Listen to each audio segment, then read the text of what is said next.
तुलसी बिरवा बाग की सींचत ही मुरझाए। अरे राम भरोसे जो रहे पर्वत पर हरियाए, पर्वत पर हरियाए। भगवान के बारे में कहते हैं कि प्रभु आपकी महिमा तो ऐसी है। आप देखे होंगे अपने गांव में अगर 2-3-4 बहुएं अपनी सास जेठानी लगती हैं या परिवार संयुक्त यानी कि न्यूक्लियर ज्वाइंट फैमिली है, एक में है, सब लोग बंटवारा नहीं हुआ है, तो अपने बेटा को बेटा काजू खा लो, गत्ते से बिस्कुट और चाट खा लो, हैं काजू बादाम सब खुश के खिलाती हैं और देखते हैं उनका बेटा इस स्नेह के जैसे। और जो जिसका बेटा कोई सम्मान नहीं है, कोई मान नहीं है, शाम का बासी भी खा रहा है, दिन भर काम भी कर रहा है, सुबह बासी जूठर फूटर सब खा रहा है, वो तगड़ा ताकत बना रहा है। उसी प्रकार से कहते हैं कि तुलसी बिरवा बाग की सींचत ही मुरझाए। तुलसी जी महाराज गोस्वामी जी कहते हैं कि कोई वृक्ष आप लगाइए एक बागवानी में, पर डे उसको माली जल देगा, उसके बाद भी बागवानी में सूख जाता है। अरे भगवान की कृपा तो ऐसी है महाराज। पर्वत पे देखिए, पर्वत पर वृक्ष को कौन जाता है जल देने के लिए, वहां तो बड़े बड़े पत्थर के टीले भी लगे रहते हैं, लेकिन भगवान की कृपा ऐसी है कि वहां पर राम भरोसे जो रहे पर्वत पर हरियाए, क्योंकि वो भगवान के भरोसे हैं। क्यों? मारने वाला है भगवान, बचाने वाला है भगवान, मारने वाला है भगवान, बचाने वाला है भगवान, मारने वाला है भगवान, बचाने वाला है भगवान, मारने वाला है भगवान, बचाने वाला है भगवान।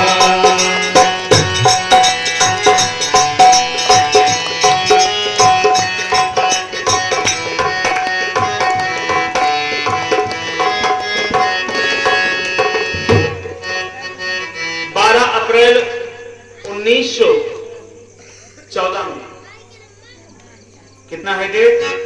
12 अप्रैल 1914 में एक बहुत बड़ा दिव्य जहाज बना था पानी वाला।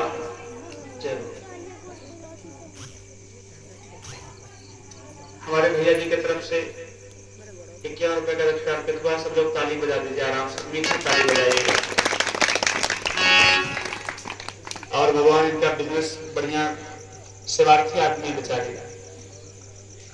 कल कहे महाराज जी आप 5 गधे भेजे छपाने के लिए अपना कार्ड, विजिटिंग कार्ड हमको बताए होते हम करा देते बढ़िया व्यवस्था। मैंने कहा भैया हम जानते नहीं थे, हम तो ये चाहते हैं कि मिल जाए ऐसे, कि बाबा निःशुल्क है, पैसा कहाँ देना है, लेकिन वहां पे पैसा तो ऑलरेडी पे कर देना पड़ा। ऐसे मूर्ति हैं, मति सम्मति शरीर से रुपया पैसा सब लेके रहते हैं। भाई निःशुल्क कार्यक्रम करता हूँ उतना पैसा नहीं मिलता है। और ऐसा नहीं कि बाबा को भी हाईलाइट होना है, बाबा हाईलाइट नहीं, अच्छे अच्छे जो क्षेत्र के गांव के कथावाचक रहते हैं उनसे ज्यादा कथा चलती है। एक वर्ष में 20 कार्यक्रम 22 कार्यक्रम, हर महीने में 2 कार्यक्रम 3 कार्यक्रम लगा रहता है। अगला कार्यक्रम आपका मेरा है बसनिया ग्राम में, नेपाल बॉर्डर पे, और पूरा सिस्टम के साथ में। उसके बाद कार्यक्रम है उन्नाव में। पूरे प्रदेश में 20-22 जनपद में ठाकुर जी कथा करवाते हैं, लेकिन निःशुल्क पैसा, मतलब कि पैसा नहीं मांगा जाता। कलाकार का पैसा देते हैं। कलाकार का पैसा माने की कितना, जितना आपके मैरिज एनिवर्सरी के पार्टी में, बर्थडे पार्टी में बच्चे को लगता है भोजन प्रसाद कराने में 10 मूर्ति को, उतना इनको देना पड़ता है। बस बहुत लिमिट से हाथ पैर जोड़ के। इसीलिए जितना पैसा भगवान कमाए, पिछले साल ठाकुर जी ने दिया था 16,76,000 रुपए एक वर्ष की कमाई, और सब मैंने लगा दिया बिजनेस में 12 लाख रुपए। केवल गाड़ी घोड़ा देखिए श्री राम रथ खड़ा है, वो श्री राम रथ गाड़ी का नाम है, क्योंकि भगवान का रथ है। और साउंड सर्विस टेंट हाउस सब ले लिया गया महाराज की। गरीब व्यक्ति को, किसी को कोई असुविधा ना हो कि मेरे पास पैसा नहीं है महाराज जी हम क्या करें, सारी व्यवस्थाएं फ्री रहती है। अगर आप उस योग्य हैं तो भी पैसा नहीं। संकल्प ले लिया गया है अयोध्या जी में कि हे ठाकुर जी मैं आपका भागवत कथा राम कथा करने के लिए आपका आशीर्वचन लेकर के जा रहा हूं, और ऐसी मन में सम्मति दीजिएगा कि जीवन भर भागवत भगवान का पैसा बेचने का मौका ना आए। कभी नहीं जाऊंगा, चाहे राष्ट्रीय 2024 से मेरी कथा लाइव चलने वाली है टेलीविजन पे, बाबा टेलीविजन पे टीवी पाएंगे, लेकिन उसके बाद भी कहीं पर भी किसी यजमान से पैसा नहीं बांधा जाएगा। आपकी इच्छा है रुपया दीजिए, बाबा एकदम खुश। 1 करोड़ दीजिए, चाहे पूरा प्रॉपर्टी लिख दीजिए, बाबा जी से एकदम कोई दिक्कत नहीं है। बोले कि नारायण भगवान की जय। और उसके बाद में भगवान राम जी चलते हैं, कहते हैं राम के भरोसे जो रहे, हम लोग राम के भरोसे हैं, आपसे कितना मांग लिया जाएगा? 10,000, 20,000, 50,000। और ठाकुर जी इतना देंगे। भगवान कहते हैं सोई जानो जेहु देहि जनाई, जानत तुम्हें होई जाई, तुम्हारी कृपा तुम्हें रघुनंदन, जाने भगत भगत। अरे कहते हैं सोई जानो जेहु देहि जनाई, अगर आप मुझको जानना चाहेंगे तो मैं आपको आपसे 4 कदम बढ़ के जन्मा दूंगा, लेकिन 1 कदम तो बढ़ाओ आप। भगवान श्री कृष्ण विवाह अपने माता पिता को दर्शन देने के बाद जेल में उन्होंने कहा कि पिताजी मैं यहाँ से लुप्त हो रहा हूँ और छोटा सा बालक बन के आऊंगा। कहते हैं अरे कन्हैया, मेरा ये हाथ का जंजीर, पैर की बेड़ियां कौन खोलेगा? कहते हैं पिताजी आप जो है उत्सुकता जाहिर करिएगा, मन में कदम बढ़ाइएगा, आप केवल मेहनत करिएगा, अपने आप टूट जाएगा।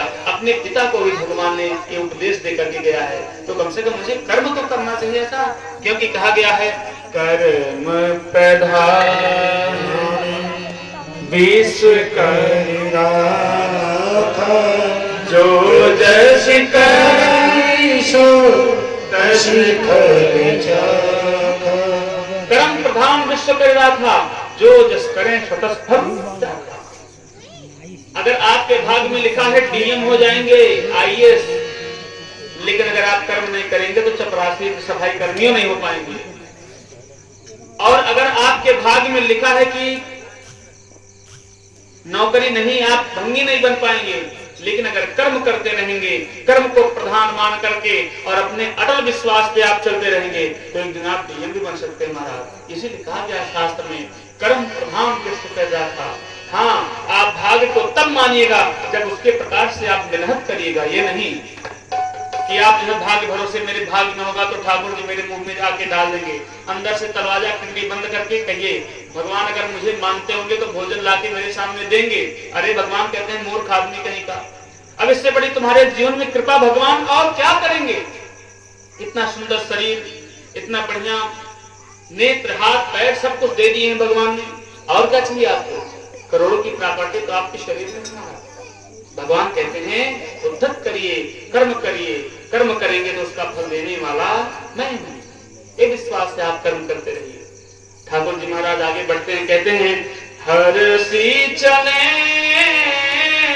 मुनि वृंद सहाया, देखी विदेह नगर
सहाया,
विश्वामित्र महामुनि आए समाचार मिथिलापति पाए विश्वामित्र महामुनि आए समाचार आके प्रणाम चरण धरे माता देवी जी से माता जी ने प्रणाम चरण धरे माता देवी विश्वामित्र महामुनि